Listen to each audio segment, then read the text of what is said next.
Hey gang, it's me, Dr. Steve, reporting from Tokyo again. I'll be back in the studio in the next couple of days, but I did want to share with you something that happened last night that I think you're going to get a kick out of. So I went out to dinner with some family and friends, and the subject of Biden came up. You know, Biden falling. Basically, that's what they brought up. They brought up the fact that Biden cannot seem to stand on his own 2 feet. And when this name Biden came up at dinner, everybody was laughing. I'm talking all the Japanese that were there at dinner, and there were several. Everybody was laughing about Biden. They thought, for lack of a better term, the guy is just a joke. And I remember I'm listening to this, and again, Japanese are very tolerant people. You know, they're not ones to make critical judgments about somebody known forthrightly. They made it very clear that the whole of Japan basically sees Biden as a massive joke, and they're laughing at him. And what I find so fascinating in all of this is that this is the exact opposite of what you're going to get from the legacy media. The legacy media wants us to believe that Joe Biden is, you know, the adults are back in charge and the world respects him and so on and so forth, when in point of fact, the world is laughing at him. And they're laughing at us as a consequence. Now, what I found so fascinating further is, as we were talking more at the dinner, I was introduced to a Japanese YouTuber who comments on American politics, American and Canadian politics. And he was commenting on the latest indictment from Trump. And even he recognized, and many Japanese recognize, that this indictment is a scam.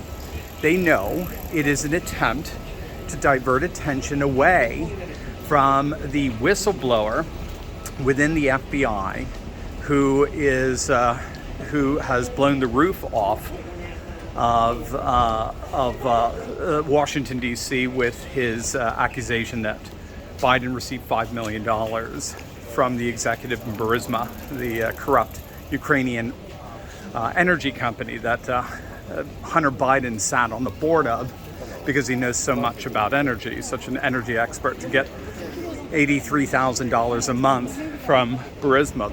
The fascinating thing here is even Japanese recognize that Biden was bribed, and that this indictment of Trump, the second indictment, is nothing more than a deliberate attempt to distract people from this bombshell news. So you're getting that in Japan, fascinatingly. Again, you're not going to get that from ABC, CBS, Washington Post, New York Times, but you're going to get it here from YouTubers commenting on American politics in Japan. They see it. It's that obvious to them.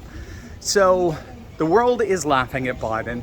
They're not buying it. And they see Biden and his inability to stand, his decrepitness. They see it as a symbol of sort of the old establishment deep state, and it's basically falling apart.